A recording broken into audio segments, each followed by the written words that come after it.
reconvene the regular meeting of the Board of Education at 7:15 with Cruz, Na, Orozco, and Fikes present.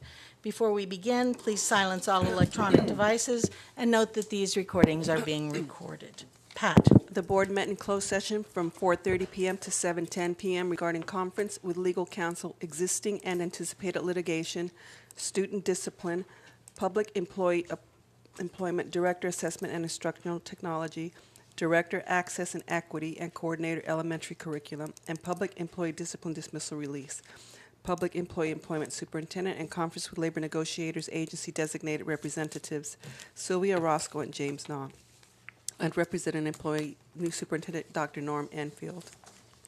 In closed session, the Board of Education authorized the approval of a settlement agreement with former certificated employee number 473 by the following vote: Cruz, Blair, Na, Orozco, and Fikes voting yes, and voted to appoint Karina Hattuck as coordinator elementary curriculum effective July 1, 2018 by the following vote: Cruz, Blair, Na, Orozco, and Fikes voting yes, and voted to appoint Yvette Farley as Director, Access and Equity, effective July 1, 2018 by the following vote: Cruz, Blair, Na, Orozco, and Fikes voting yes, and voted to appoint Tracy Freed, EDD, as Director, Assessment and Instructional Technology, effective July 1, 2018 by the following vote: Cruz, Blair, Na, Orozco, and Fikes voting yes. No further action was taken that requires public disclosure.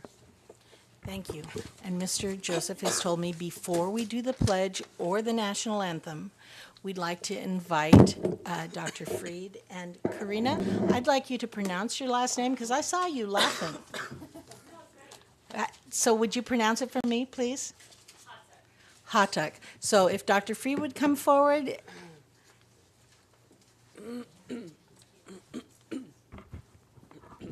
Well, good evening, Madam President, Superintendent Joseph, members of the board, and members of the cabinet. I just want to express my sincere thank you for this opportunity. I'm very excited to continue my work with the district. I've been with the district for 18 years as a teacher, assistant principal, and a principal, and now look forward to the opportunity to serve our district students and staff in this new position as Director of Assessment and Instructional Technology. Thank you. Our many congratulations. Ms. Hartuck.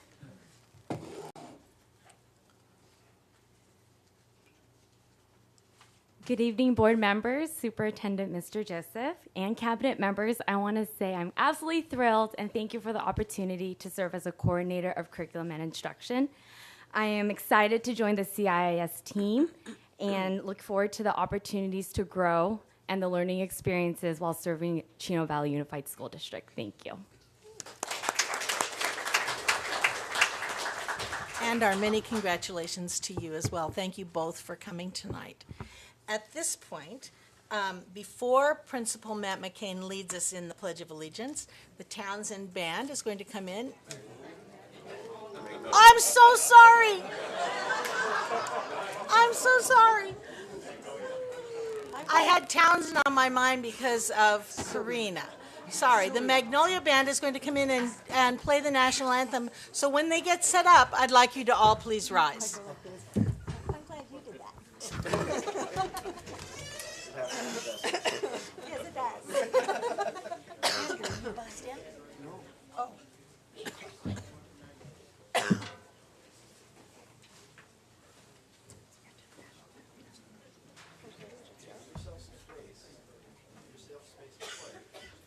Nice uniforms.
remain standing for our Pledge of Allegiance.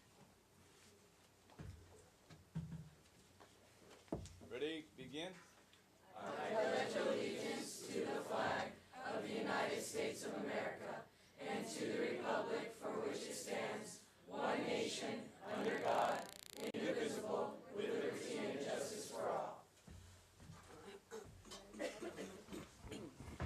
And as always, it's a pleasure to hear from our talented students, and so tonight is no different. We will hear again from the Magnolia Junior High School band students. Board, Cabinet, Mr. Joseph, thank you for having us this evening. This is a small part of the Magnolia Junior High School band program. Mostly 8th graders. We have a couple 7th graders in here. These kids work hard every single day. We've got a complete band program at Magnolia. Thank you for supporting it and allowing us to continue it. We're going to play our first song in our set's most popular song of last summer. It's a piece by Portugal the Man. It's called Feel It Still. Hey! Get up. 1 and 2 and 1, 2, 3 and.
Rejoin our Magnolia family. That's our principal, Ms. Matt Kane. We just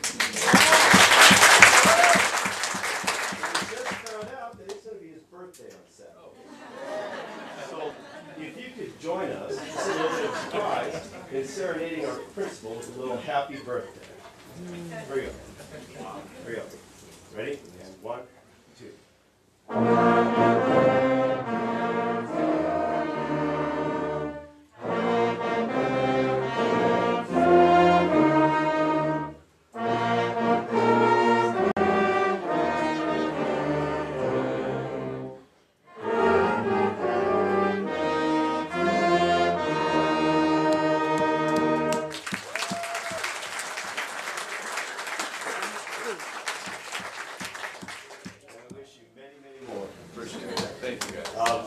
Our school just celebrated its 50th anniversary.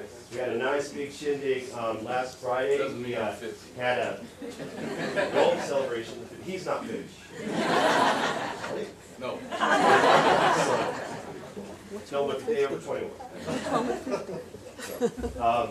But we had a nice celebration of our school and our community and our family, celebrating a lot of our traditions, and we had an alumni band. We gave a very nice concert. We had an alumnus all the way back from the early 90s, so it was great. We had a lot of kids, mostly from the high school, come back and play with us, and it was a really wonderful experience. So sort of commemorate that, celebrate our strong band tradition that we have at Magnolia. Myself, I've been there working, I've been band director, I've been lucky enough to be band director for the last 16 years, but I worked with the group 10 years before that with my predecessor, Perry Hall, who was my teacher in Fontana. I like it much better here. And we worked very hard with over those 26 years to have a very nice, strong band tradition at Magnolia. And to celebrate that, this is our anthem. This is Mustang. So, okay. Horns up. 1, 2, 3, 4.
Thank you again for having us. It's been a pleasure.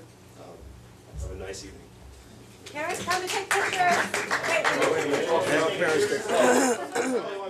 We'd like to take pictures of the group, please. You're welcome to step up and take pictures where you need to.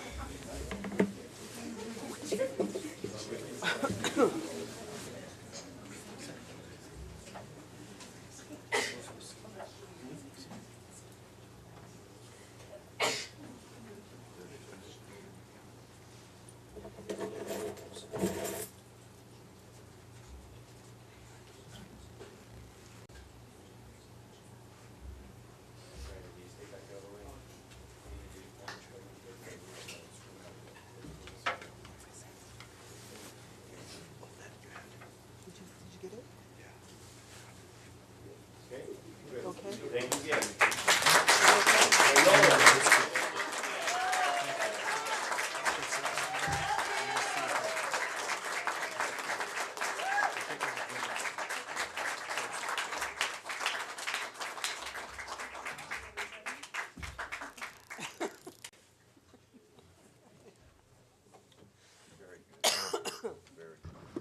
Great job, and I love the uniforms. You guys look sharp.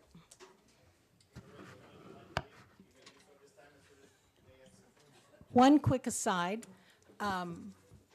I would like to salute you for what you're doing at our junior high. It's very difficult when you only have 2 years to pull a band together. And it takes a tremendous amount of effort, and I appreciate it. We thank you.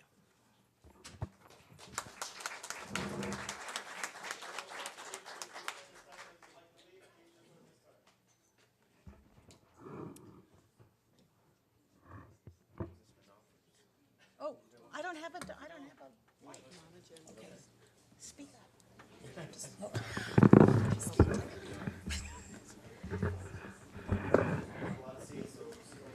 And next, I would like to invite Tim Adams from School Portraits to share the good news about the generosity of everyone who participated in our annual golf scholarships tournament. And maybe before you begin, Mr. Adams, you'll just let them file in and sit down.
Thank you.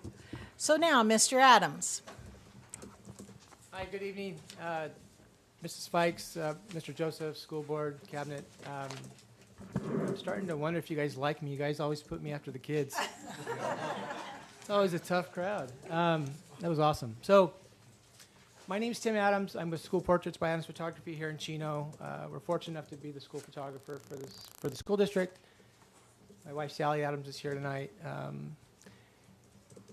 We get the really cool job of hosting a golf tournament that raises money for this high school seniors here in the district.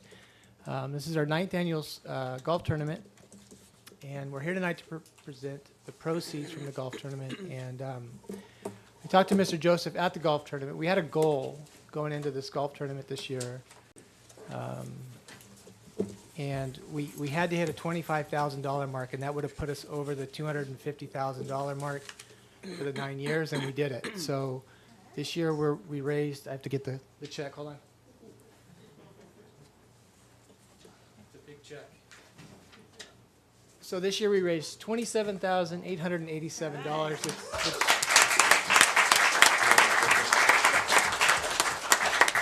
Which is really awesome because it puts us over that mark. It nailed our goal that we tried for this golf tournament. But this is for you, sir.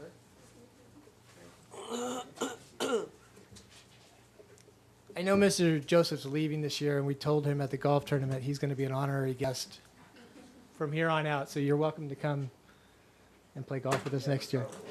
That's right. We're going to start a Hawaii fund for you. So. I do want to say, acknowledge a few people. I want to acknowledge my wife, Sally. I get to stand up here and fumble with my words and make a fool out of myself, and get all the credit. She's the one that did all the work. So thanks, Sally. But I also want to thank all of our administrators, all of our PTAs from our local schools, elementary, junior high, high schools, that took the time to put the baskets together. Sometimes I wonder if they even know what we're doing with them, but every year they come out and they support us, and it's amazing because we couldn't do that without their support. So, and our local businesses and all the folks that came out and played golf. So I just wanted to acknowledge them. So thanks for letting us do this. I hopefully we'll be here next year doing the same thing. Please don't put me after the kids because that's always tough to follow. So, but thank you, and it's an honor for us. I appreciate it. Thank you. Your support of this is unprecedented. And it's a really nice event. For those who haven't had the opportunity to participate, it's a great event. They do a great job, organized well, and so absolutely thank you. Thank you. Thanks for that. All right. Now, Dr. Park, would you introduce the final presentation?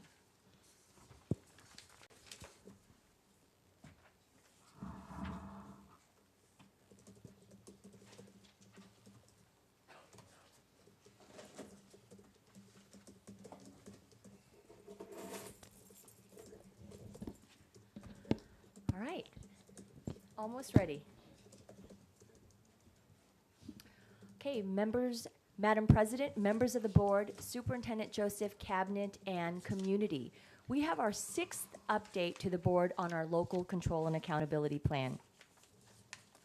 Our annual update this evening will be on LCAP Goal 1, which ties to State Priority 1, basic services, State Priority 2, the implementation of state standards, and Priority 7, which is course access. Here's a highlight of our actions and services to actualize LCAP Goal 1, which is for all students to be provided a high-quality teaching and learning environment. The Division of Human Resources attended 6 recruitment fairs this year to recruit highly qualified staff, especially in the areas that are hard to fill, like math and science. Our elementary and secondary departments have a process to review and adopt current textbooks to be aligned with the state standards. Through our deferred maintenance program, we have a process to regularly and routinely address our facility needs. In technology, There's a systematic effort to replace and procure technology equipment. Through our universal gate services and screening efforts that we have more students that have qualified for gate. Additionally, with the newer Common Core standards, all staff have benefited from staff development that's taken place at the district and also at the site with the assistance of our instructional coaches. And finally, to ensure that our students have access to a high-quality learning environment, we ensure that they have a broad course of study. To review the 9 measurable outcomes that we have to gauge our progress with LCAP Goal 1, we'll have our directors, Maggie Button, our Director of Technology and Information Services, and Dr. Julian Rodriguez, our Director of Secondary Curriculum and Instruction, to review those outcomes with you. Good evening. The metrics for Goal 1 are considered local metrics and are reported as met, or not having been met for at least 2 years. There are 9 annual measurable outcomes to evaluate our progress of Goal 1. Credentialed teachers. In the 17 and 18 school year, 100% of our teachers had appropriate credentials for the grade level and core subject area they were assigned to teach. At the time of reporting, we had 4 teacher vacancies, which is the equivalent of 0.3%. We have met our desired outcome. The facilities report. In 17-18, we're happy to report that 100% of our facilities received a good or higher rating as measured by the facilities inspection tool. We have met our desired outcome. Standards aligned materials. In 17 and 18, 100% of our schools reviewed have sufficient textbooks and instructional materials according to the Williams site reviews. We've met our desired outcome. Implementation of state standards. Those findings were reported to the board on March 15th by Dr. Rodriguez, Luke Hackney, and Grace Lee. We've met our desired outcome there as well. Now for the fun stuff. Our goal is that all teachers, staff, and students have access to updated technology that's 4 years old or newer. In order to accomplish this task, the district has implemented a refresh program. With the refresh program, we review existing site technology, inventory and replace devices, laptops, student desktops, teacher-student devices that are over 4 years old. Currently, 100% of teachers and staff have at least one computer or desktop that is 5 years old or newer. 70% of our teachers have at least one device, computer or laptop provided to them that is 3 years old or newer. The refresh program is also used to update and provide additional laptops, laptop carts, and updates to computer labs for students. Student devices are continuously purchased and deployed to support the increased need for technology for all of our students.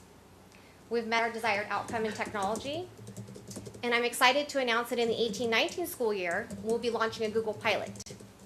8 elementary school sites have been selected, and each of the classrooms at those 8 elementary sites will be receiving 10 Chromebooks and charging cabinets per classroom.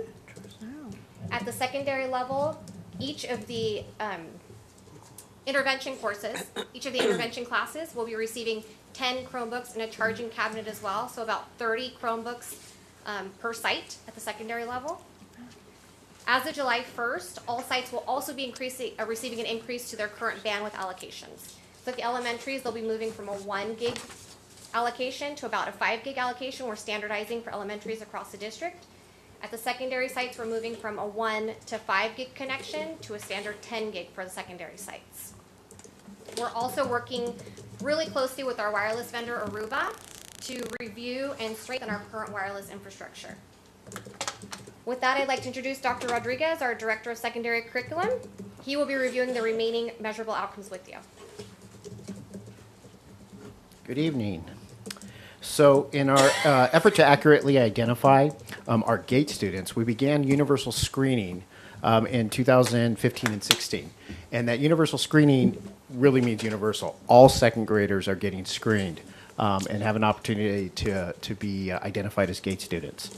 And so the numbers on this slide represent from 2014-15 our pre-universal screening numbers. And as you can see, for the past 3 years, we've steadily increased over the past 3 years, the percentage as well as the true number of students who are being identified as GATE students. And these numbers are important to watch because, let's remember that when we first started this, we talked a lot about the research that says about 10% of the students out there are GATE students. And so you can see we were below that number in 2014-15, and we've increased to above that number, nearly 11.7 students. So on this slide, it really is about the broad course of study, which essentially means that we ensure that all Chino Valley students have access to and have access to and then take or enroll in all of the required courses that are adopted by the LEA. And within that broad course of study, we're going to look at two specific numbers. One has to do with our music program, and the second one has to do with CTE. And so across the board for elementary music, we've been fortunate enough to be able to maintain 12 music teachers that serve grades 2 through 6. Over the last 4 years, the music program continues to expand, and now we even have orchestra at at 6 of our elementary schools. So that's pretty impressive. And then, as well as that, we're able to supplement and enhance our secondary music programs. And so that's really important too. All of those items that fill up a music room, if you've ever been through a band room or a music room, stands, cases, sheet music, all of that we've been able to enhance and supplement. If you go over to Don Lugo, you'll even see 2 marimbas. So a lot of us had to Google that to figure out. I see some quiz looks, but it's pretty impressive. So and then finally over here on the CTE numbers, what you're going to see are the percentage of students who are participating in concentrator courses and finishing those concentrator courses. And if you recall from our last presentation, the concentrator course is that course that you take in order to take the capstone course, which will complete a pathway. And that's important. So that concentrator course really does provide you the skills necessary to finish off that career technical education. And so in 16-17, our base numbers are right up there. You can see, and that was pretty impressive. And as you can see, across the board, district-wide, as well as at each high school, we have a pretty good percentage increase in the number of students and the percentage of students who are participating in that. This really is the result of a lot of behind-the-scenes work from the sites, the administrators, the teachers, even our information services team. It's the result of a lot of collaboration across the district to get those numbers up. And with that, questions and answers.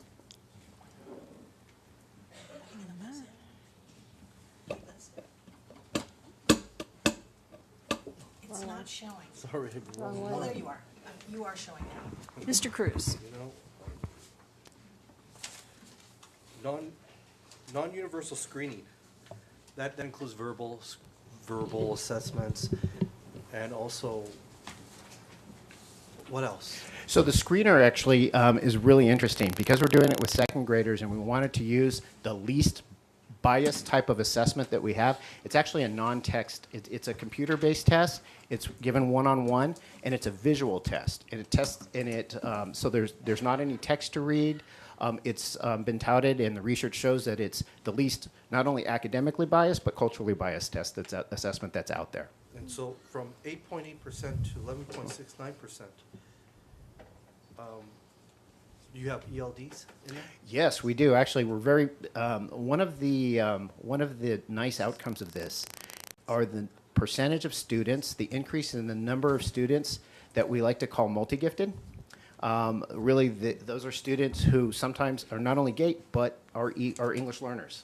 And in those numbers, we even have what we call triple gifted students that are GATE, ELs, and special education. So you have So special ed yes, we do. We have students with IEPs that are identified as That's GATE very students. good. Yeah. And that was a choice that you guys made?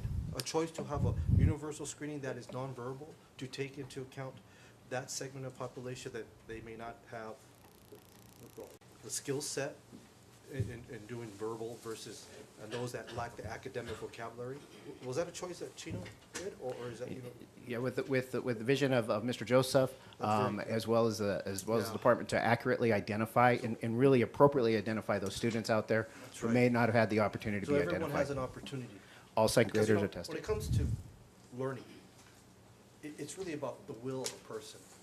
You know, if a person has that will to pursue anything, they're going to pursue anything. So this builds confidence, you know, having these students, having those opportunities to be GATE students. And if they didn't have this type of universal screening, they wouldn't be in it, never having that opportunity. So that's very good. Thank you. Did you buzz it? Yes. There it is. Mr. Na.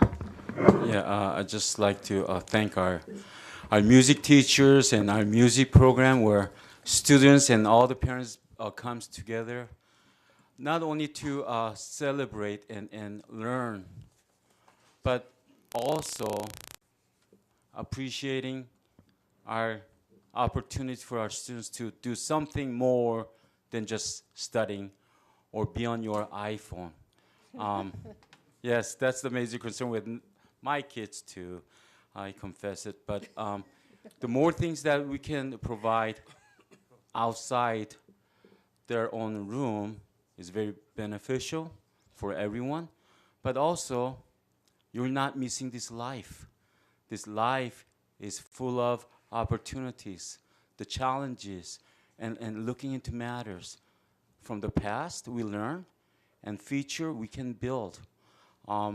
So let's keep going with strong music programs and also GATE program where kids learn to think outside of their boxes and open their eyes about future. Look at about our driverless cars.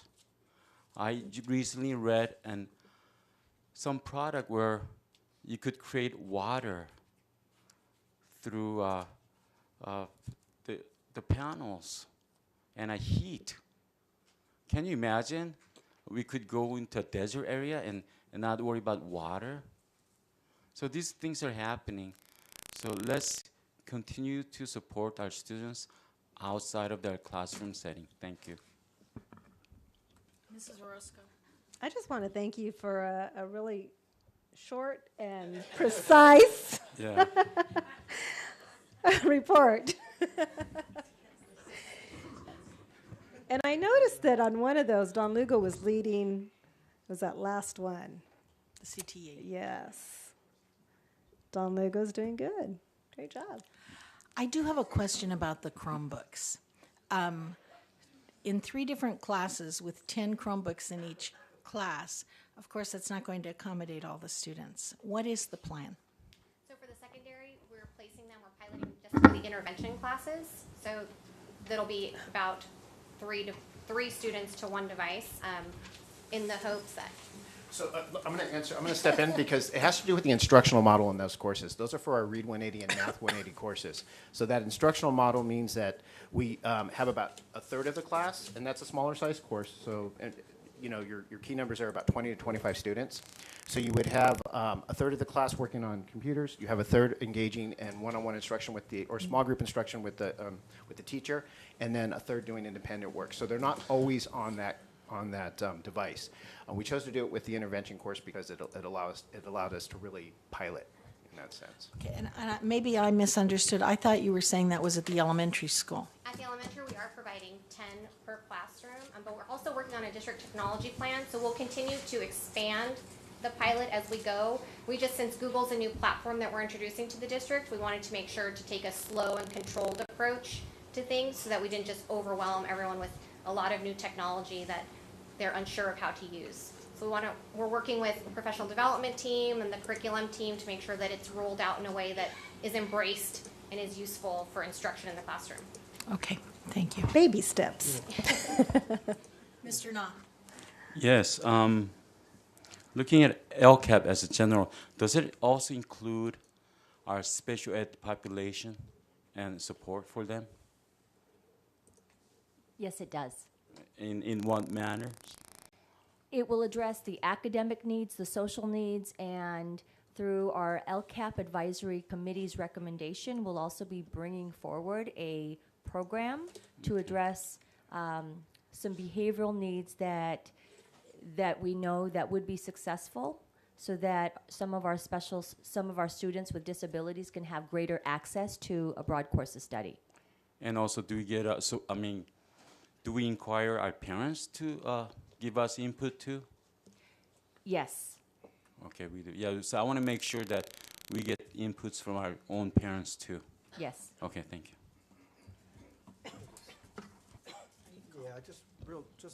Yeah, I'm so proud that we have special ed students and gifted, because it's that foundation where it could lead to dentistry, medical school, and all that. And if it wasn't for these opportunities, where would they have those chances, right? So they're being recognized as gifted. So that means a lot. Good.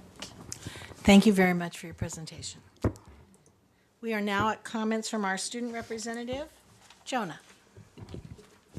Good evening. Now, I don't have any comments for tonight, but I would like to share with the board that next year I will be attending the School of Business at NYU. And that is all I have for tonight. That's a big announcement. You have our heartfelt congratulations, That is Jonah. awesome. I hope you got good winter Congrats, Mom. clothes. We're now at comments from employee representatives. Steve Ball, ACT President.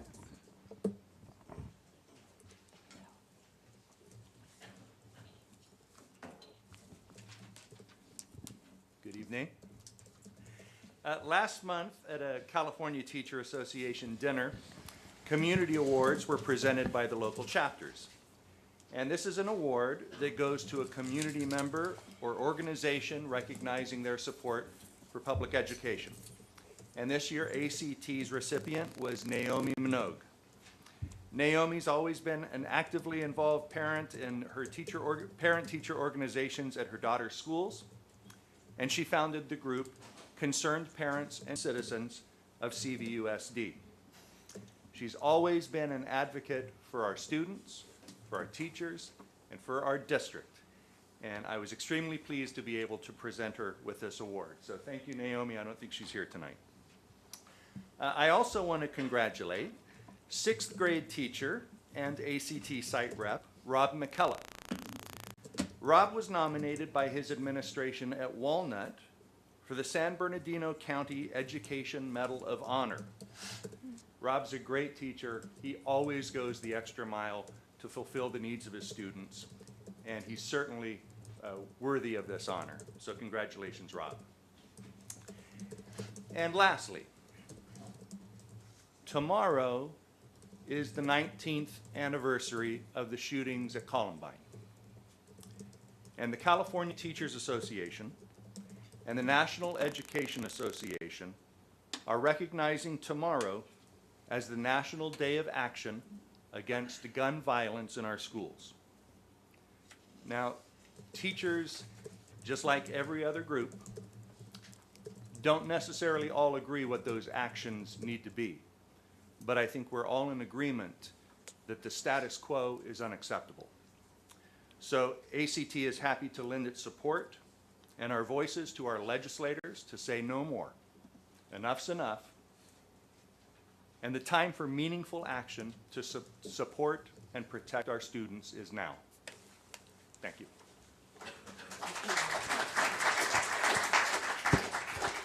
Is Mrs. Farley in the audience? Or a representative? Okay.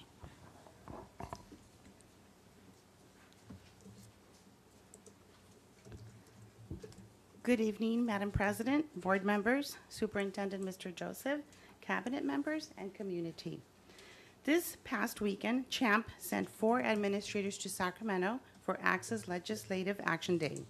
Tom Remmel, Tom Mackesy, Karina Hathuk, and myself had the opportunity to stand alongside hundreds of administrators at the state capitol to speak with the legislators about 2 bills that may impact education. our Chino Valley administrators had the opportunity to speak with Assemblyman Freddie Rodriguez and others in hopes to support our students here at Chino Valley. Assembly Bill 2808 was discussed in hopes that California will continue to fund education via local control funding formula. This bill will establish a higher base grant starting the 2019-2020 fiscal year, and it also includes an increase to our supplemental and concentration grant amount. Our conversations were aimed towards the governor and legislature to establish new LCFF targets during this budget cycle. I am a little short, I'm sorry. The second bill that was discussed was AB 1220, which addresses extending the probationary period for teachers. This will provide a probationary teacher, a teaching candidate, shall be observed, coached, and or mentored and provided feedback for 3 years. This third year gives teachers additional professional development and support to develop skills to provide positive impact for student learning in the classrooms. As an active member of CHAMP, we are grateful for the opportunity to represent the district at Ledge Action Day. Thank you.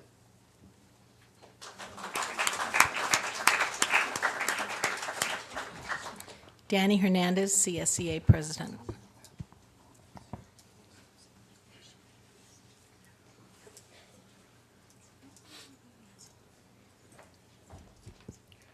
Good evening, President Fikes, Superintendent Joseph, Board, and Cabinet. I just wanted, number one, to let you guys know that we have kicked off our Member Unity Program. This past Tuesday, myself and 3 other members went out to visit our night custodians. I wanted to give a special thank you to HR. They gave them the heads up to let them know that we were going to be visiting them. Just to share that it had been quite some time before any CSEA representative had gone out to see them because of the shifts that they work. They were very appreciative of not only the time that was given, but that we were actually there to hear from them and hear their concerns, which we shared with HR this afternoon. Lately, there seems to be quite a bit of attack on public and private sector unions, and it comes from all areas. But a lot of the things that we take for granted that I think all of us have is what the labor union from its inception has fought for that, again, we might take for granted. It could be sick leave, vacation, child labor laws, workplace safety laws, the 5-day work week, maternity leave, benefits and pensions. When we bring that up, a lot of times people say, well, I don't have those things. They don't apply to me. And our response to them each time is, why not? Somebody fought for our rights to have those. The fight does not stop. Every single time when groups sit in negotiations, it's exactly that. It's negotiations to keep these rights, to make sure that those protections stay in place. And with that, that concludes my comments.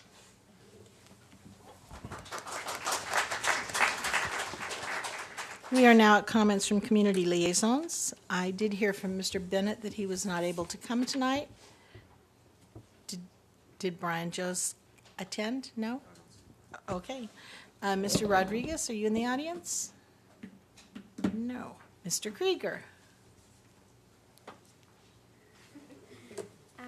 Hello, everyone. Good evening, Board President and the rest of the board and the staff. So I'm not Mr. Rodriguez. I'm his field representative, and I'm here today to provide some background on a particular specific piece of legislation. And I believe I have provided some packets there, so it's there for you. So for this piece of legislation, to give you some background, last year the Assembly member requested the state auditor to investigate California's K-12 schools and their readiness to respond to violent incidents, including the threat of an active shooter. Regrettably, the auditor found that many schools and their district offices lack safety procedures to ensure students and staff are kept safe during violent incidents. This is partly because state law does not specifically require schools to include procedures for responding to active shooter events in their school safety plans. The lack of procedures included lockdowns, faculty and student training, periodic drilling, policies for notifying teachers of dangerous students, and creating disaster response procedures for students with disabilities. In response to this, the Assembly member decided to author Assembly Bill 1747 this year. He believes that there's a necessity for schools to develop safety plans that establish preparation and proper response to violent incidents, including as active shooters.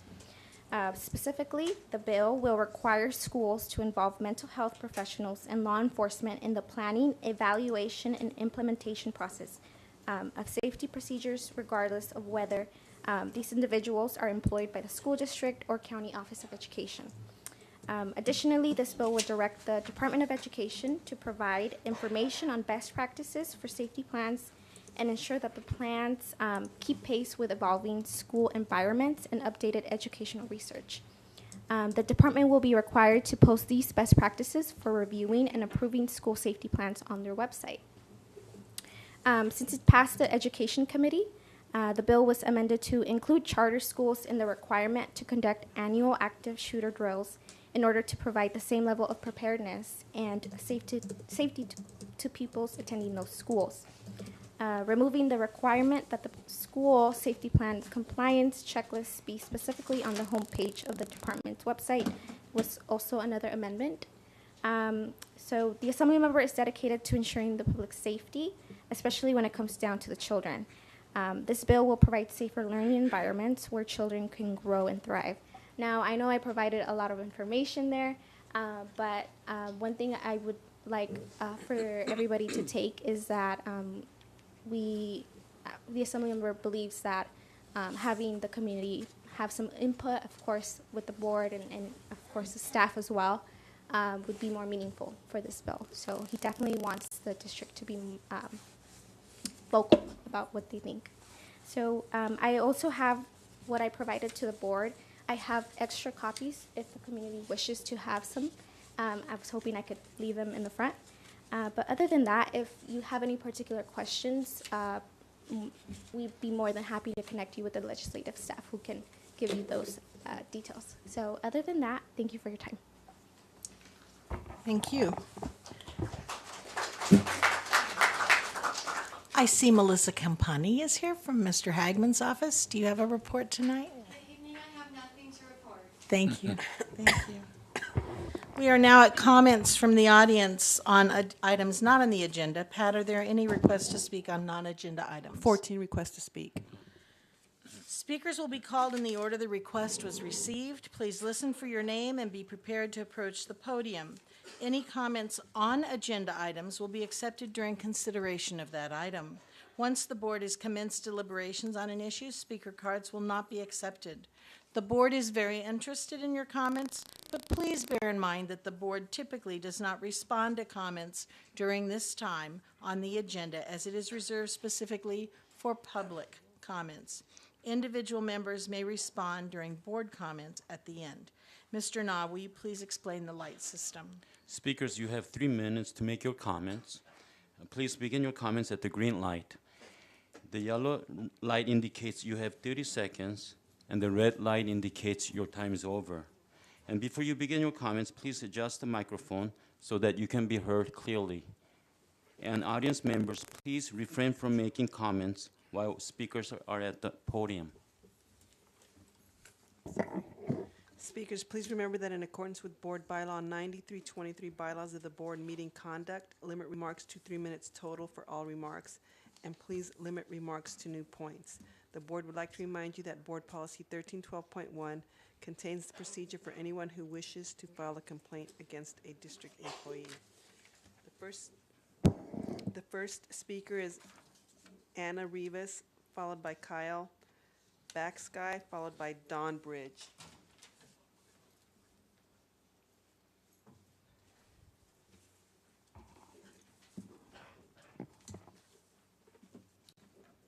Good evening, Mr. Joseph and school board. I will be speaking on behalf of Mrs. Ana Javier.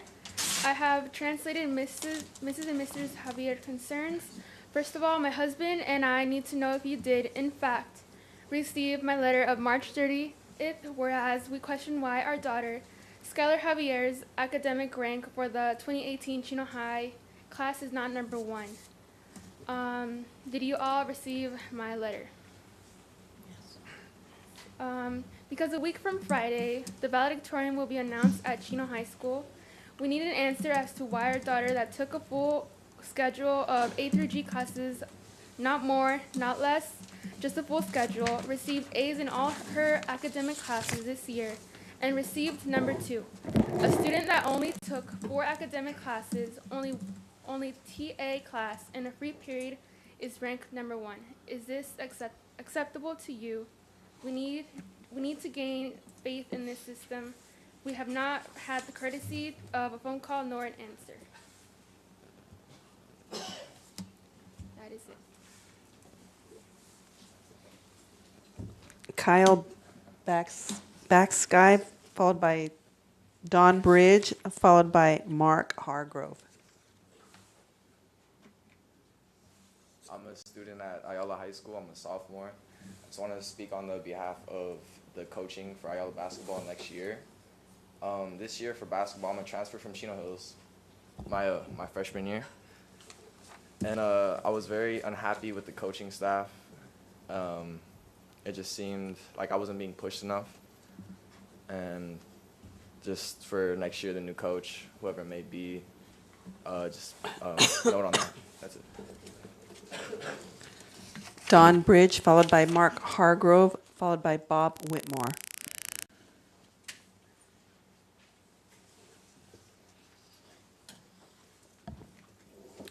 Good evening, President Fikes, members of the board, Superintendent Joseph, cabinet, and guests. I'm Don Bridge, a retired teacher in the district. First, I want to thank the district for having the Principal for the Day event yesterday and congratulate the staff for a terrific day. My assigned school was Wickman Elementary, home of the Wildcats, where my visit began in the principal's office, which in this case was a good thing. We visited several classrooms and observed excellent teaching and learning. Classrooms were brightly decorated, students were attentive and on task, whether participating in a class lesson, working individually, or with their desk partners. I also learned about the PAUSE program on campus. PAUSE stands for Positive Expectations, Always Be Responsible, Work and Play Safely, and Show Respect. Students receive winter tickets for exemplifying such behavior. I want you to know that I did such a good job that I was awarded a PAUSE ticket from the school. I would like to give a big thank you to Principal Tom Rummel and the staff at Wickman Elementary for the warm welcome and giving me the VIP treatment on campus, including the principal's parking spot. Second, as Steve Ball mentioned, tomorrow is a National Day of Action Against Gun Violence in Schools. But for my wife Jan's family, it's more personal. Tomorrow, April 20th, is the 19th remembrance. I don't refer to as an anniversary of Columbine. I vividly remember that day as at Ayala High School, we had our open house that evening. We didn't have instant social media on our phones that we have today, but I did have a computer with internet. Upon checking the news on CNN website, I saw the name of Anne Marie Hochhalter, the daughter of Jan's first cousin, was the second student hit at Columbine on the outside of the building. Anne Marie survived, was hospitalized for 4 months, and is currently permanently paralyzed from the waist down. Now at the age of 36, Anne Marie is an advocate for the no notoriety movement about not publicizing the names of people causing such horrific acts. Now I mention this in light of recent events such as Parkland because our family has for quite a while been concerned about school safety. As a community member of the Measure G Citizens Oversight Committee, it's important to see the emphasis placed on school safety as the committee reviews the modernization projects as well as the plans for the new Chino High campus. For our students and staff, safety must always be a priority. Thank you. Mark Hargrove, followed by Bob Whitmore, followed by Noah Centeno.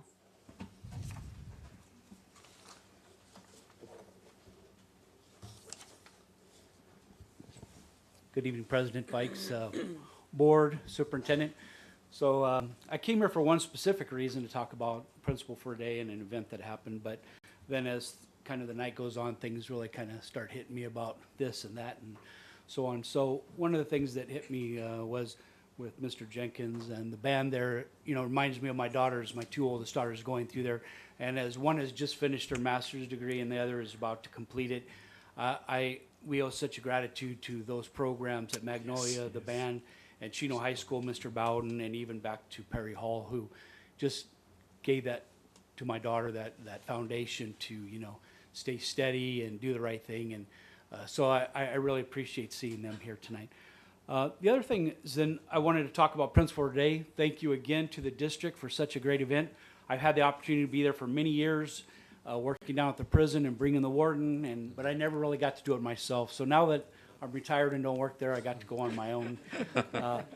Thank you again so much. I thought, wow, they're giving me Chino High School, so I know everything about Chino High School. I've been there a million times. But what I didn't know was when you go as the principal, it's a whole different world.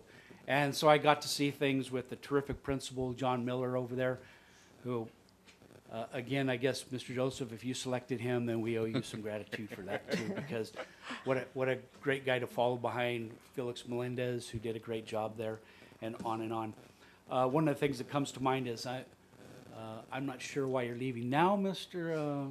Joseph, and leaving such a district. I thought, God, usually I only get to come up here and talk about things that this is wrong and this is wrong. I don't come up here anymore. I don't know if that's just me losing my interest in that or not. But Principal for a Day. So one of the things I will absolutely advocate on behalf of what I saw with the administration, the teachers, all the staff that work there, the secretaries, the culinary, all of them, is I say 10% raise first of next year, starting next year. Absolutely deserve it. Go ahead and grant that, Mr. Joseph, on your way out, and then they'll be forever grateful for you, and we might even put a statue or something.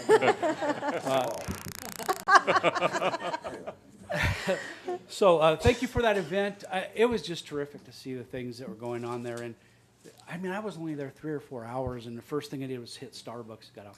So I'll get to it real quickly. I met some terrific students at the end. Mr. Miller set up with the leadership there, ASB, and the class president. One of the things that we talked about was then building a new Chino High. So I absolutely would implore that we somehow engage them. They said they haven't had the opportunity to even discuss the new school coming in. So please, if we could, look at that and maybe just entertain them so they understand that they had some input. They were talking about the quad area, what it'll be like, and will they have a stage there like they do now? So that's what I would like to advocate for them. So thank you so much. Thank you. Bob Whitmore, followed by Noah Centeno, followed by Lisa Centeno. Mr. Joseph, Board, Cabinet. Before I get to one I wanted to talk about, being a teacher at Magnolia, thank you. We love hearing stuff like that about our school. As many of you know, I'm retiring very soon. And it was my hope to come back in 6 months and sub 2 or 3 days a week. And I found out recently that not too long ago, that 6-month period was changed to 18 months that a retiree has to wait to sub. Oh, wow. I have no idea why. I've asked several people, they don't know. Is this accurate, first of all? And if so, why? We have a shortage of substitutes in this district, something awful. I don't know how many times recently at Magnolia alone, teachers who do have prep periods, unlike myself, have had to go cover other classes because we didn't get coverage for a sub, for one of our staff members being out for whatever reason. You're missing out on a valuable resource. Retired teachers, we know what we're doing. And since there's such a shortage, seems to me that whatever logic went into that decision to change that from 6 to 18 months was flawed. And that needs to be looked at again. I would love to come back and sub 2 or 3 days a week in 6 months. In 18 months, ain't gonna happen. No, I will be too comfortable, okay? Ain't gonna happen, okay? That's all I got. Thanks. Thank you, Bob. Thank you. Noah Centeno, followed by Lisa Centeno, followed by Valerie Quinn. Hello, my name is Noah Centeno, and I'm a sophomore at Ayala High School. This was my first year at the school. Academically, the school is great, but I couldn't have been more disappointed in the basketball program. I believe the basketball players at Ayala deserve a fresh start to the basketball program. They deserve to have a program run by a coach that knows how to condition, train, and develop. As a concerned student, I would like to suggest Stephen Gilling for the position of varsity coach. Not only is Coach Stephen an alumni from Ayala, he has a CIF record of 60-0. I have trained with Coach Stephen, and he is such a positive role model. He believes in every player out there. He works hard to develop each and every one of us. I believe Coach Stephen would turn the Ayala basketball program into a program that I'd be excited and proud to be part of. Thank you. Lisa Centeno, followed by Valerie Quinn, followed by Sebastian Cogneto.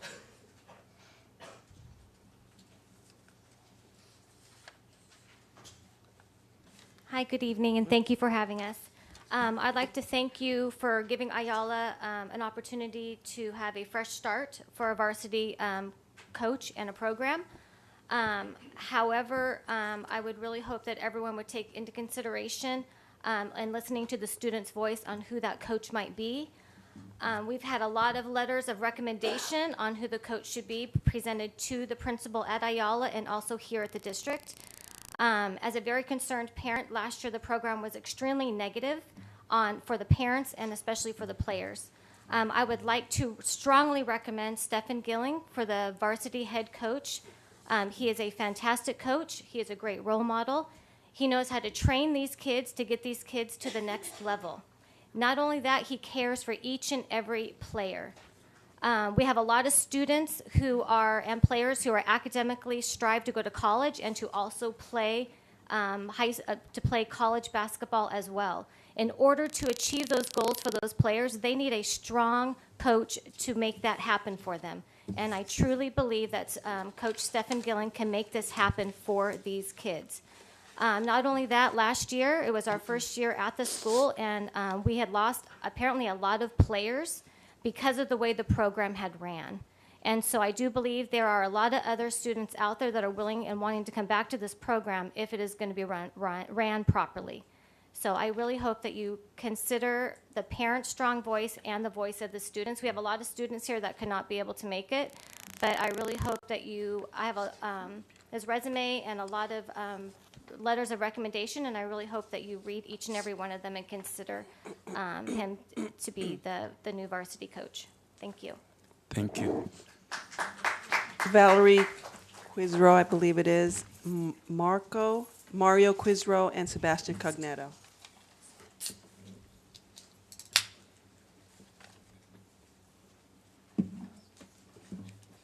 My name is Valerie Quiros.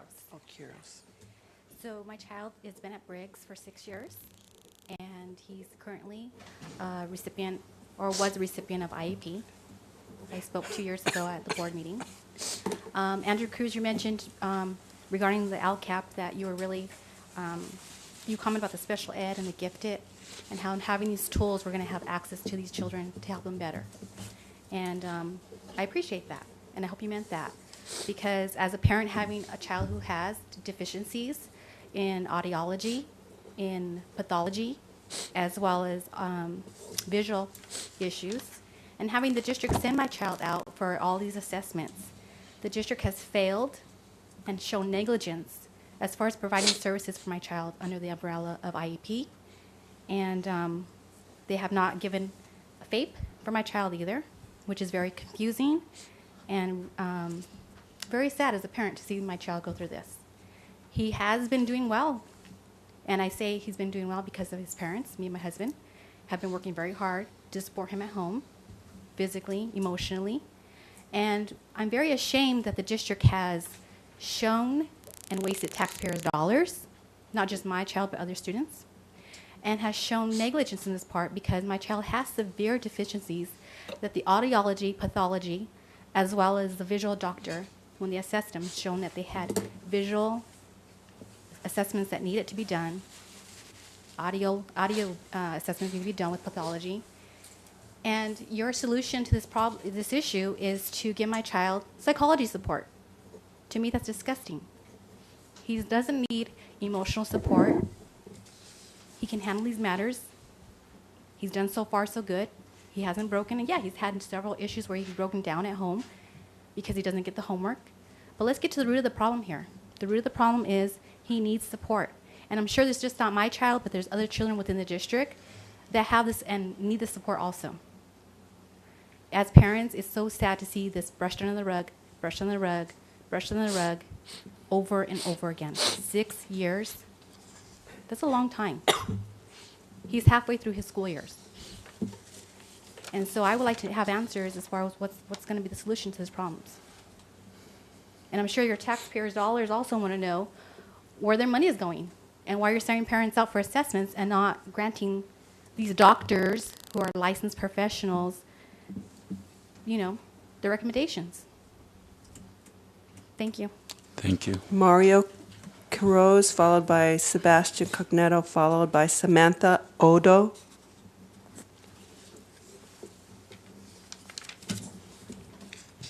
Good evening. So just to echo some of the things we've been going through, you know, my wife and I have sat through over the last 5 years several IEP meetings where goals were recommended, goals were met, but no progress, falling behind, and something just didn't add up. Why were the goals being met, but yet no improvement in the actual classwork? So we just, you know, 1 + 1 is always 2, no matter how way you kind of add it. And so we hired an advocate because we were curious to know how can we bridge the gap as parents? How can we provide the help for our son that he needs? So then the recommendation was made for him to go out to testing. He tested. Each professional said he's severely deficient, and they made recommendations as far as what he needed. And it's all been recorded too, in case you guys want to hear it. As far as if he received this, then he would be able probably to, at some point, maybe start to catch up. As parents, it's exciting to hear those news. But then when the school district replies with a no, they continue to want to stay in the same course. We wonder why. You know, all this money's being spent. You know, it was interesting to hear all the programs in place, all the hard work that's been done by many people. But yet, when a need is seen, it's not addressed. And we wonder why. Why is that? How can we sleep at night knowing that there's children who have a need, the need has been assessed, and but yet there's no follow-through? That's what we wonder as parents. Mr. Cruz mentioned something that I really thought was really nice, was the will to learn. And my son, thankfully, has the will to learn. And that's why today he's fine. He continues to fight. Every teacher he has, you can speak with any teacher. They are so impressed because he fights and he kicks and he scratches for everything, even though he's far behind, because he has the will to learn. All he needs now is the tools he needs to progress. And we want to know why those tools are not being met. Thank you for your time. Thank you. Sebastian Cognetto, followed by Samantha Odo, followed by Desi Backsky. Good evening, board members, Superintendent Joseph, Cabinet. It's nice to see you all again. I recognize the important work you're doing. It's essential to the community. So I promise not to use up my 3 minutes. I'm going to keep it short. Just a quick update and expression of gratitude for certain things that have kind of developed in the last few months since I was last up here. I'd love to first express my gratitude for the relationship that's forged between the superintendent and deputy superintendent. I've been able to meet with them a couple of times over the last few months. I appreciate our frank and honest and direct discussions. They've been helpful in getting us off the ground and moving forward in getting our charter school opened. I appreciate that, as well as the Prop 39 offer. We're grateful and humbled by the facilities offer and look forward to making that campus shine for the community. Lastly, as far as this list of things that I can go on, but the last one I included in my expression of gratitude is we recently learned we'll be part of the furniture and equipment tied to the recent bond, so appreciate that. It's a telling of this district's inclusion of us and seen as a part of the educational landscape in Chino Valley, which is what we want to do. So thank you all for that as well. A quick update. We recently learned that we would be the first charter to be accepted into the Desert Mountain SELPA. It's an honor for us. That's not an easy SELPA to join, and to be welcomed into that SELPA as the first new charter is telling of the great team that we're putting together and their knowledge and expertise and vision for learning at our school. We recently held our first lottery. A lot of buzz around town about our school. And there's a great turnout. To learn over 900 applicants for the school is really telling and humbling. And with that, lastly, I just wanted to kind of segue from the lottery discussion to, as a reminder of what is important to us about who we are and who we are not. I'm going to be real clear, and at every moment when we're speaking to stakeholders, whether it's parents or new staff that are coming on, and the lottery was an opportunity for this, been real explicit that we are not reopening any school. We're Allegiance, we're a new school, we're different than what a lot of folks I'm learning have a mindset about what Allegiance may represent. Well, it is not the reopening of any school. I'm taking every opportunity to make that clear, and I want to make sure that that was shared with you. Who we are is really, we want to be seen as part of the educational landscape in this district. Thank you guys. Have a great night. Thank you. Samantha Odo, followed by Desi Baxke, followed by Peter Atwood.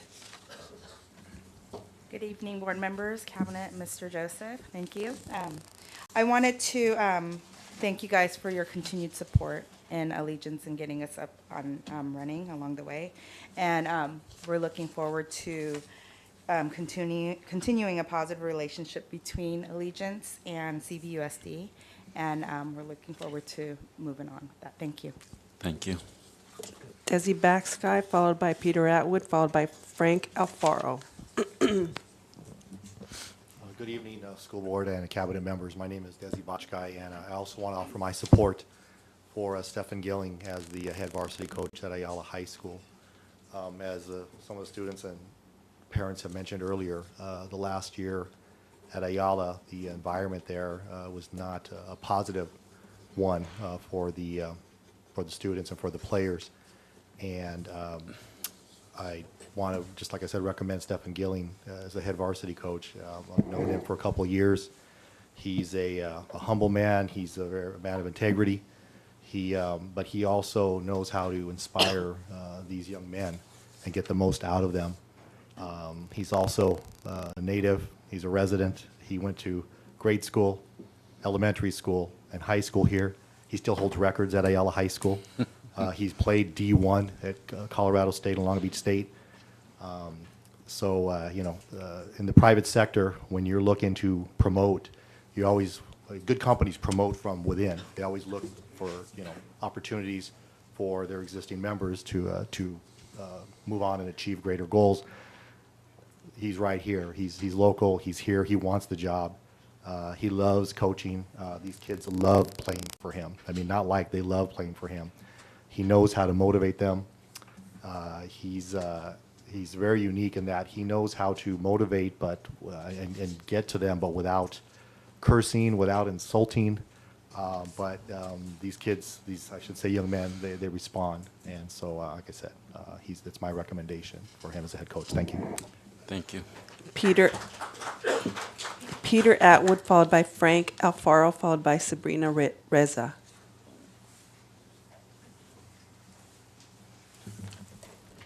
Sure. Good evening. I'm here to talk, as usual, about special education and what's happening. The ACT president talked about violence in schools and so forth. I want to mention that a principal cause of this is quite obvious. Nicholas Cruz, who killed 17 people in Florida, needed special education services of the right sort. They ignored him until they finally kicked him out. Adam Lanza, who killed 20 first graders in Newtown, Connecticut, and 6 teachers. His mother had been asking for the district to take care of his special education needs since he was in 2nd grade. So they blew him off for 10 years. And so in the end, they made the big time. This district, I work probably about 25, 30 districts. This district, where it comes to special ed teachers, is about among the 4 or 5 most obdurate, malicious, and determined to deny services to kids that I deal with. It's not the worst. Capistrano was worse, but it's very competitive. And so the next time there's a school shooting, everybody can keep in mind that Chino Valley is doing its little bit to make sure that that happens. Because when you deny needs, when you deliberately make sure the kids don't get what they need, and you hire lawyers to make sure that that happens, that's what you're doing. Now, a little report from our part of the forest. As you know, we have a couple of professing Christians on this board who attend Chino, Calvary Chapel, Chino Hills. So having brought these matters to their attention and to the attention of other people, and then we brought it finally to their pastor's attention. And so then we put out a flyer at the church describing what the issues are from a Christian standpoint. Before we did that, we presented the flyer to those guys, asked them if they saw anything unjust or factually incorrect, and they did not, evidently, because they never got back to us. Neither did Jack Hibbs. So there it is. They know these things. They have made spoken nice words from here, but as we speak, they are now litigating against one of my kids, and they approve. They see how the SPED director has lied about the law and about other things, and they approve. It would be more fitting to actually do what Jesus says instead of just talking. The scripture says, Jesus said, they rob widows' houses, and for pretense they make long prayers. Now that's not exactly on point. Thank you. It's close enough for government work. Frank Alfaro, followed by Sabrina Reza.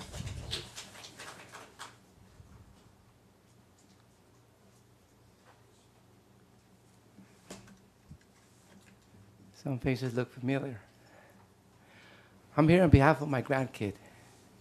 He attends Briggs. He's in the 4th grade, yet I have seen him struggle throughout kindergarten.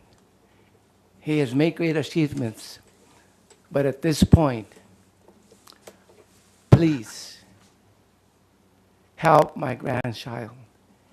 The tools that he needs has already been assessed by a professional.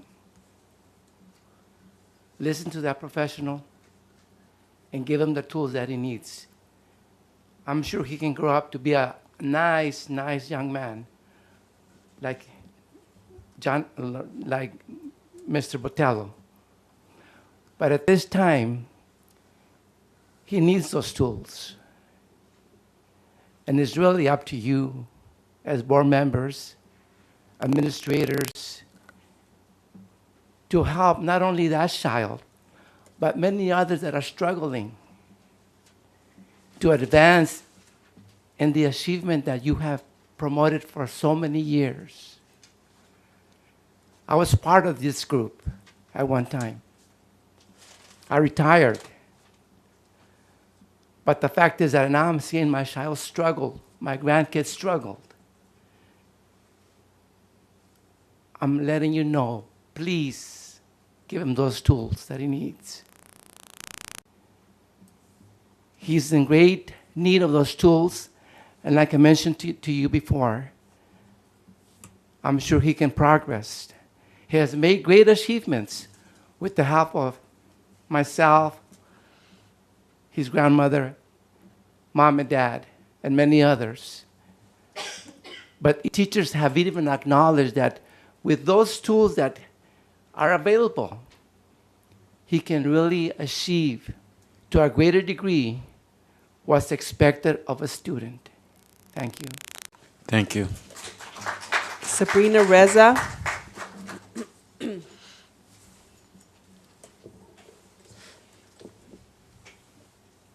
Good evening, members of the board, Mr. Joseph, Cabinet. I'm Sabrina Reza, 1995 alumni of Ayala High School, NYU graduate, Stern School of Business, Loyola Law School graduate. I'm here on behalf of, and I'm also a parent. I know that Ayala High School basketball program has been horrible for the past few years. I have names of 45 different players who've quit. I know that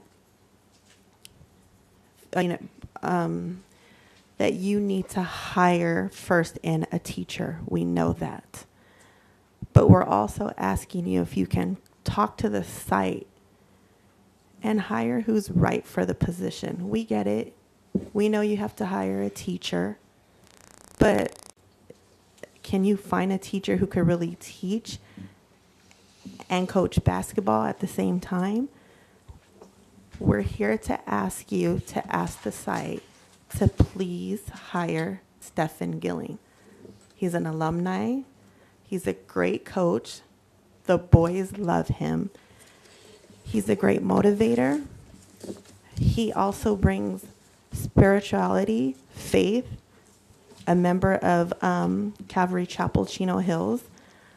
This is what Ayala needs. They need to go back to a winning school. They're great at academics. But if you walk into that school, they have a sign that says home of scholars and athletes. So we're asking you to ask the site to please hire him. He's the perfect fit for the job. Thank you. Thank you. Last speaker. We are now at changes and deletions. Pat, are there any changes or deletions? The following changes and deletions are on the agenda. CIIS Item 2C1, Student Expulsion Case, 1718-20, page 28. Amend to a suspended expulsion for the remainder of second semester 2017-2018 with continued placement at Cortez Elementary School and a full expulsion and placement at CVLA for the first semester of the 2018-2019 school year. CIIS Item 2C2, School-Sponsored Trips, page 30 is yellow sheeted. Facilities, Planning and Operations, Item 2D2, Contractor Consultant Services, page 39. Delete contract under CIIS 1718-130 K-12 Insight. And Human Resources, Item 2E1, Certificated Classified Personnel Items, page 88. Correct the years of service for Robert Whitmore III to read 12 years of service. Thank you. We're now at consent. Pat, are there any speakers on consent items? There are two speakers on the Joe Marcos, naming the field after Joe Marcos item. Okay. 2D8. So, I'll pull it. Pardon? I will pull it. Okay. 2D8? 2D8. 2D8. Board members, do you have any polls? Mrs. Orozco, 2D8. 2D8. Yeah. And I have two more that I'm just going to make a comment on. Okay. 2D2 and 2D7. Okay. 2D2 is page 39 and 2D7 is page 63. And what page is 2D8? Do you know? I don't know that one. Okay. It's maybe 65. Mr. Cruz, do you have any polls? 2C4. Actually, 2D8 is page 86. Okay, thank you.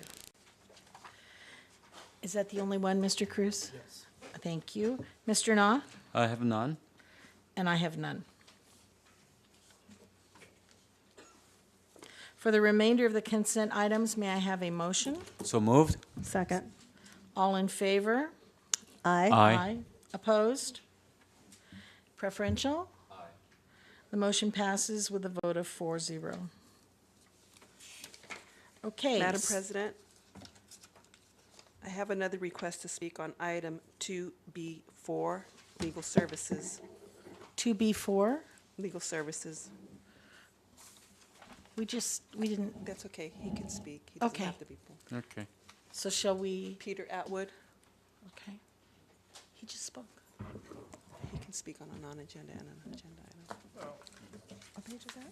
I have little to say on that, but I noticed it's Chidester, which I presume regards the new charter, and Atkinson Andelson, which is definitely about special ed, and Fagan, Friedman, and Fulfrost, who are the ones who are litigating against the various kids that I know. So here's the money, here's where you're spending your money to hurt these kids, and you even have it on the agenda. You wouldn't have to spend the money to hurt these kids if you weren't trying so hard to hurt them.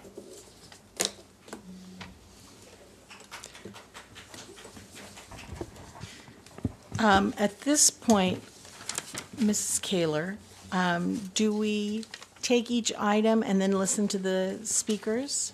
Do you want to we do the listen one to with all the speakers first? Pardon? Do you want to do the two speakers first on Yes. 2D8? Yes. So 2D8 is on page 86. You could hear the speakers and then you'll move in second to vote on it. Okay, thank you. Todd Sinclair, followed by Eric Wetzel.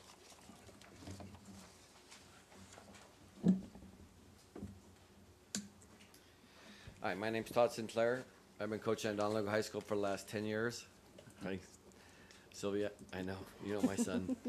But in the last 10 years, typically a field is dedicated to someone who has long tenure and a successful win-loss records.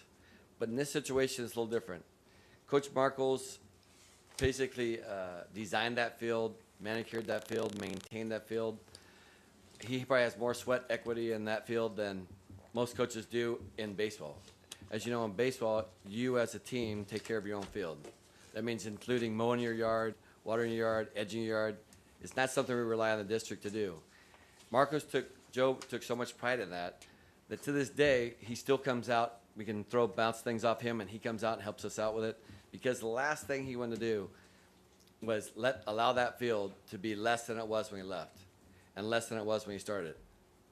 So the dedication for me or for this field to be dedicated towards him means more for him to take the pride or recognition of the pride he put into that field, more so than the win-loss.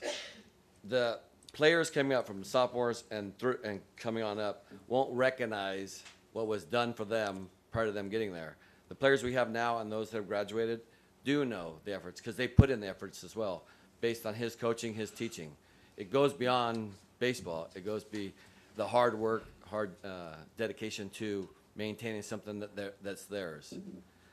Players come and go, but the field doesn't leave, and someone has to take care of it.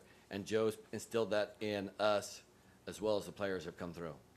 So for that matter, I'd like to support the dedication of the field.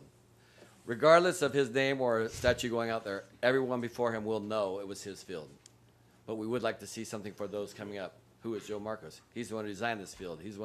His wife will tell you there's 6 ivies on that wall. He'll tell you every time he comes out there. I planted every tree in the back wall. Some of them are a pain in the butt. But bottom line is they put their hands in the soil. They developed that field. It's something that stands out. It really stands out in the district. You take the 4 fields around, and it's a beautiful place. Teams love to come here. So I support the dedication. Thank you. Thank you. Eric Wetzel. Hello, my name's Eric. I came, biggest reason is because I've known the Marcos family my whole life. I grew up watching Ryan and Joe coach him and my older brother together in Little League all the way up through high school.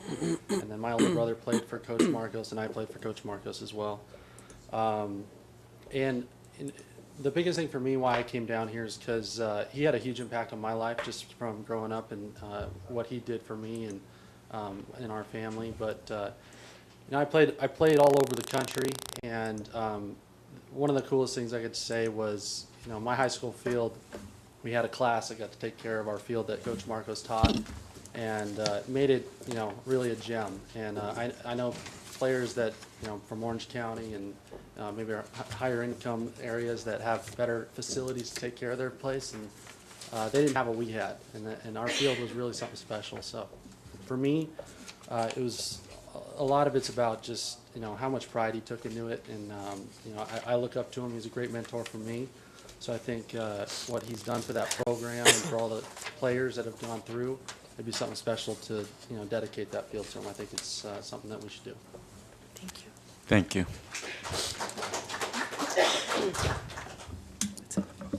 So may I have a motion? So moved. Second. Any discussion? Mrs. Orozco. So I just want to say that Joe Marcos as a person is a really good, great, just genuine person. And so let me just say something. So I'm not a big fan of naming facilities. Probably everybody knows that. but Joe Marcos is very worthy of it, and so I've just got to support it. But I would also ask that we have a Hall of Fame called Richard Gerd Educational Hall of Fame, and I wish that you also nominate him for that. I think it's important for individuals who have gone above and beyond, and Joe Marcos definitely did that, just the little bit of time that I've known him. And I think it's important that we acknowledge them. And so not only about Joe Marcos, but anybody else out there who you know has gone above and beyond, I ask that you acknowledge them by nominating them for the Educational Hall of Fame, because we're going to run out of buildings, and there's a whole lot of people who have done a lot of good things for our district. Thank you. Mr. Na. Yeah, Joe Marcos, what an awesome coach. Yes, he was a humble man, and everything, it wasn't about him, but it was about the students.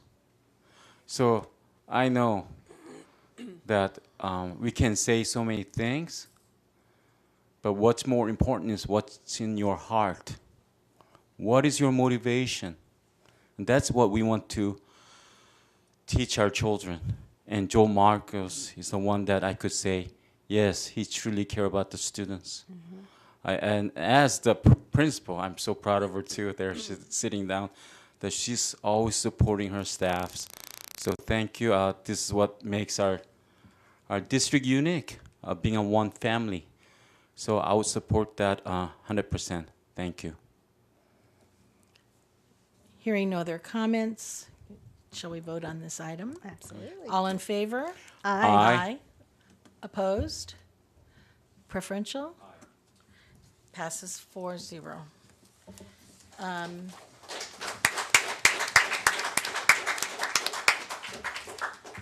Mrs. Roscoe, item 2D2, page 39. Okay, 2D2, I just have a general statement to make. So tonight, these are contracts that we're approving. Within those contracts is a company for yearbooks. May we have a motion, please? So moved. Second. Thank you. No. Thank you. I missed it. Yeah, it's all right. Is a contract for yearbooks. So I would ask that staff look, let me back up. So years ago, I had two boys at two different high schools.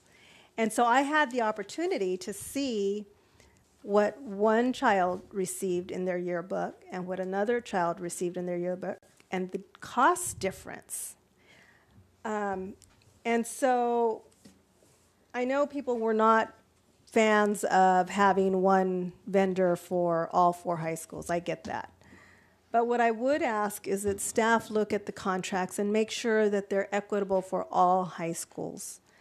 And I say that because I've got another example. So this year I have a senior at a third high school. I covered them all because I'm from the fourth high school. So this year I have a senior from the third high school. And senior pictures. Well, you know, senior pictures are a lot of money because you tend to buy a whole bunch, right? Well, for anyone who knows me, I have probably the receipts from way back when they were babies. But I had the opportunity to, because it was just kind of mind-boggling, the dollar amount that was coming up. So I went back and I looked at what I ordered for my oldest, what I ordered for my middle one. And I always try and be even, and I keep all this stuff just so that I can order the same amount, so no one can say, and I mean the three of them, can say that, well, you did more for this one than you did for me. And the oldest one, I paid roughly about $500. I'm sorry, wait a minute. The oldest one, I paid roughly about $400. The middle one, I paid about $350. It went almost $400. For me to try and get the same package, because it's a different supplier or a different vendor, for me to try and get the same package would run me over $800. That's not right. It's not right that we have vendors that are making these prices so outrageous.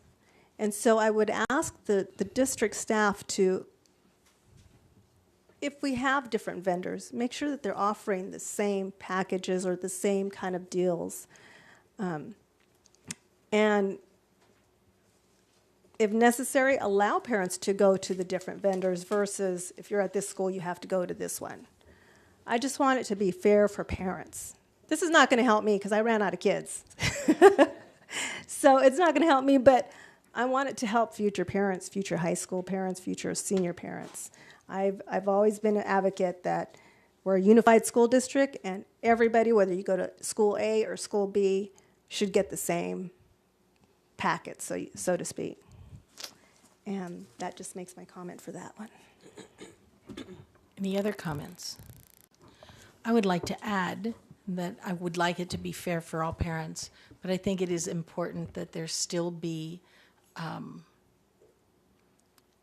individualization from the schools for the people who run these programs. I'm not at all happy to hear $400 to $800. So obviously we need supervision there, but I think it's important that schools retain the autonomy to make their own choices as they move forward with their graduating classes. Any other comments? Hearing none, shall we vote on this item? All in favor? Aye. Opposed? Preferential? Aye. The item passes 4-0. Mrs. Orozco, item 2D7, page 63. Okay, and this is just in regards to the modernization projects, and I just wanted to. What? We need a motion? I didn't So moved. plan. I think it's on me. I should have stopped you. Go ahead. I get excited about speaking about these things. So this is about the modernization projects, and I just wanted to let the public know that we will be expecting a presentation with projected timelines and projects and associated costs. So be on the lookout for that. That's it. Any other comments? Hearing none, all in favor? Aye. Opposed? Preferential? Aye. The item carries 4-0. Excuse me, Pat, I have 3 amber lights here. What is that about? Okay, thank you. Oh, you're trying to get my attention. Oh, well, now I know. Thank you very much. Next, Mr. Cruz, item 2C4. Do you know what page that's on? 33? Okay. Motion. May I have a motion, please? So moved. Second. Okay. Yes, Dr. Park, you know, those 2 textbooks are widely popular. So in terms, how was the procedure of choosing these 2 textbooks? The California Collection Student Edition for 7th grade and California Collection Student Edition 8th? There's actually an extensive process. I'd like to have Dr. Rodriguez give you an overview on what that process looks like.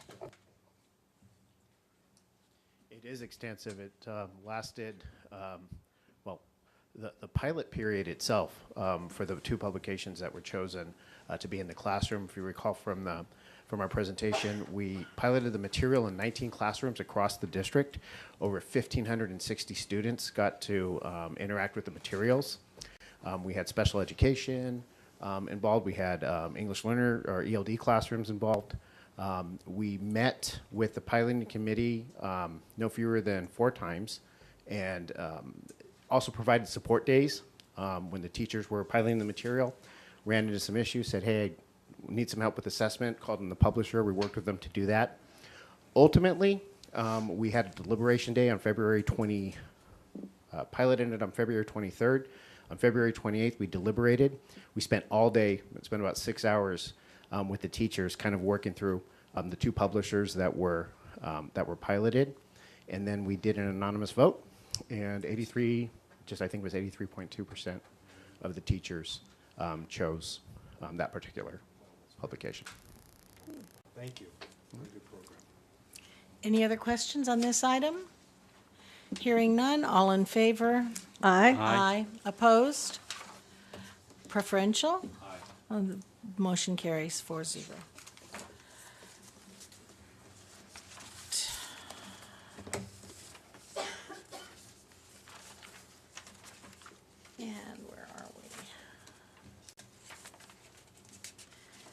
We are now at information items. Are there any questions or comments? No, ma'am. Hearing none, we are now at board member and superintendent communications. Mrs. Roscoe. Okay, bear with me, there's a lot of names today. Retirements. Anna Seftel, 5 years of service, assistant principal.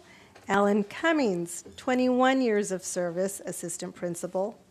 Margaret Melendez, 19 years, elementary teacher. I'm going to butcher this one. I forgot to find out how to pronounce this. Sharon Kushwa, 14 years of service, elementary teacher. Erlinda Morris, 20 years of service. So many years of service. This is great. I mean, it's sad that they're leaving, but that they stayed with us this long. Beth Miller, 26 years of service, elementary teacher. Galen Rowe, 28 years of service, life skills teacher. Mr. Whitmore, is he gone or is he still here? Aw. So Robert Whitmore, 12 years of service, junior high school. Susan Flanagan, 13 years of service, special ed. Richard Hogue, 15 years of service, great drama teacher at Ayala High School. Charles Purdy, 32 years of service, PE teacher. Jeffrey Wyckoff, 12 years of service, science teacher. Mr. Berger, Stanley Berger, 32 years of service, music teacher, elementary. Harriet Snyder, 5 years of service, speech and language pathologist. We're going to Barbara Cherney, 1 year of service. Karen Holland, 24 years of service, typist clerk. Ruby Velasquez, 8 years of service, and I know I mispronounced that. Briggs, Bruce Valera, 5 years of service, custodian. Terry Wishendell, 15 years of service, electronics technician. Denise Weddle, 3 years of service, bus driver. Congratulations to you all, and good luck, and have fun during your retirement.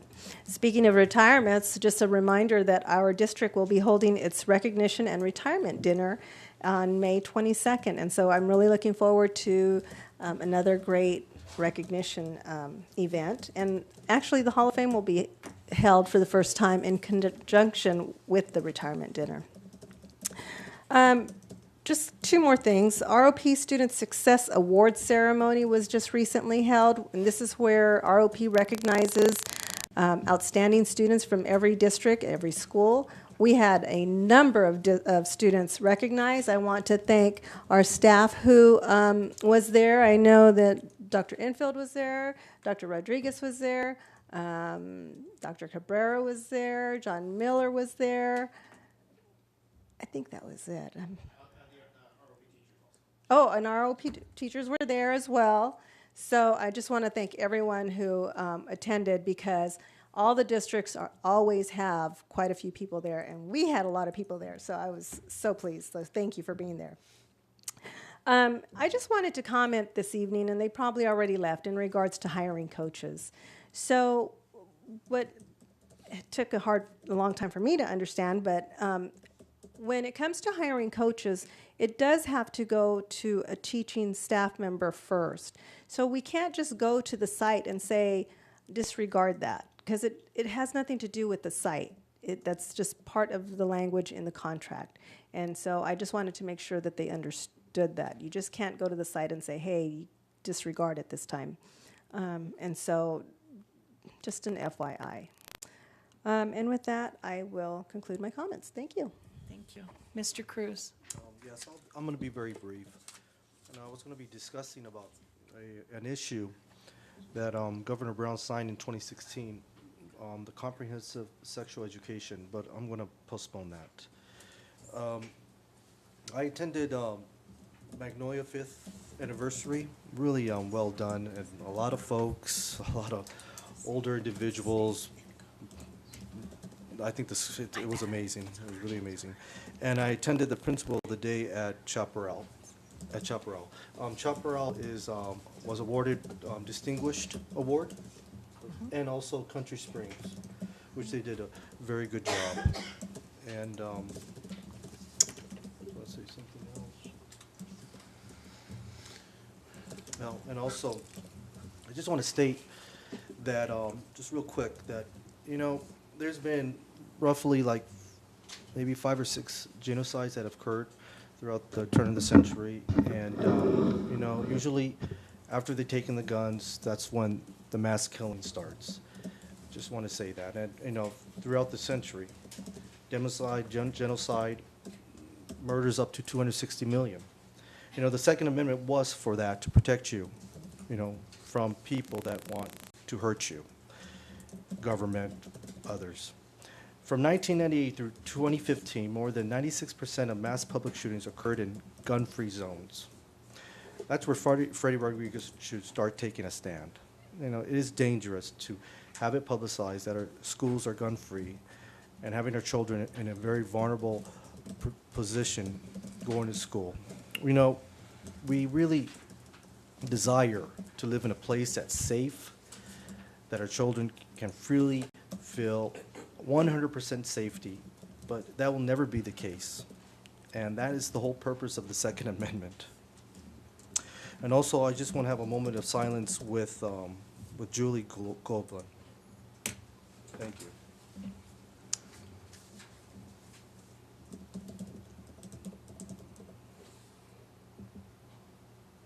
Thanks. Thank you. Mr. Na. Yes, we were saddened by learning passing of Julie Gobin, who has been with our district for many years, serving our children, serving our community. She fought really hard, but she passed away. I could still see that she would always like to manage and make sure that everything was okay with any of the functions that we had.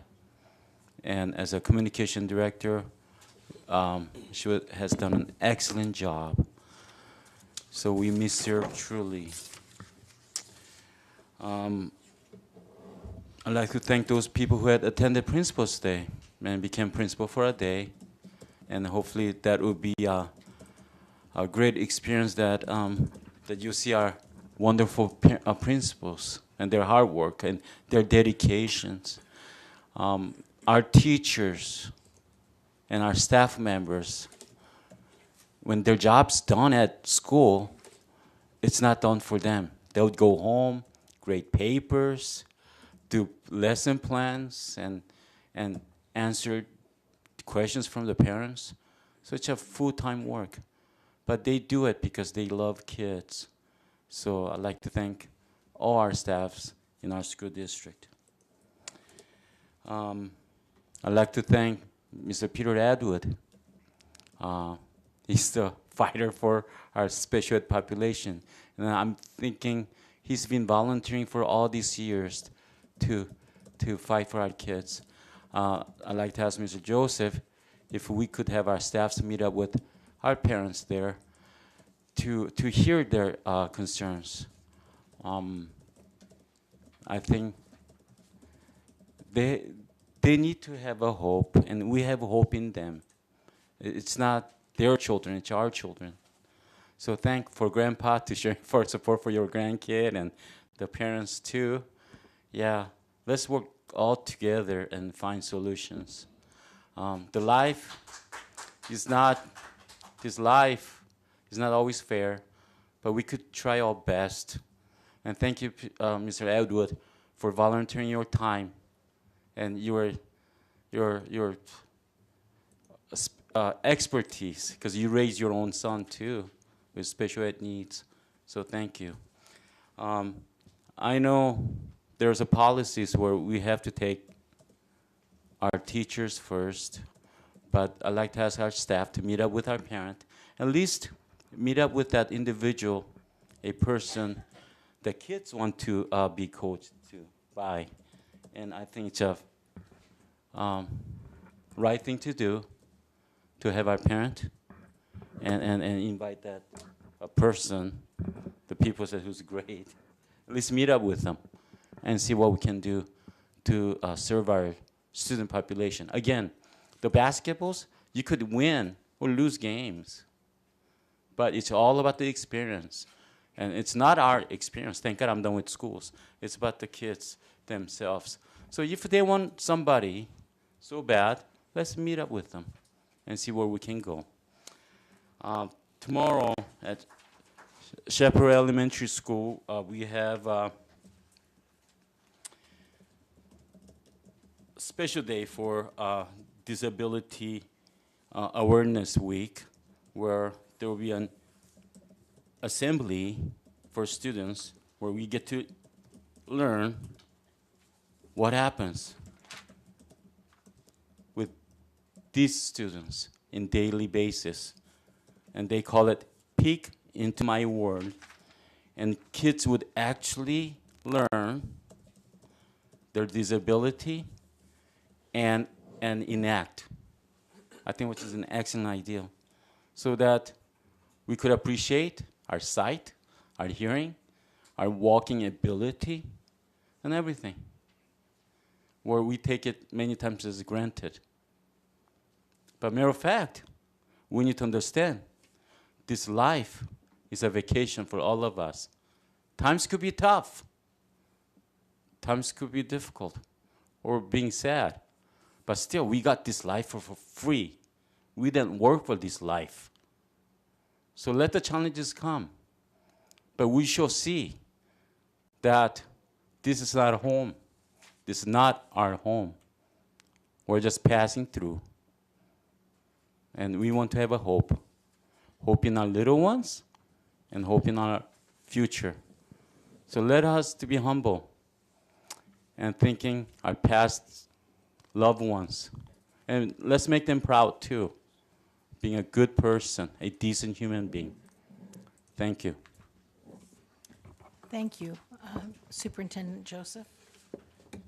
As Mr. Cruz said, I'm pleased to announce that Chaparral and Country Springs Elementary Schools have been named 2018 California Distinguished Schools. It's the highest honor that the state bestows on public schools. This is the 4th time Country Springs has earned this great award and the 2nd time for Chaparral. Country Springs has also been named a National Blue Ribbon School in 2007 and 2015.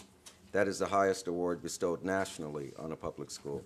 The 2 schools will receive their California Distinguished School flags at a ceremony on May 3rd in Anaheim. And that'll conclude my comments. Thank you. I have no comments this evening. I adjourn the regular meeting of the Board of Education at 9:09 in memory of Julie Gobin, our former Director of Communications, who passed away the weekend before last after a year-long battle with cancer. I conclude the meeting at 9:10.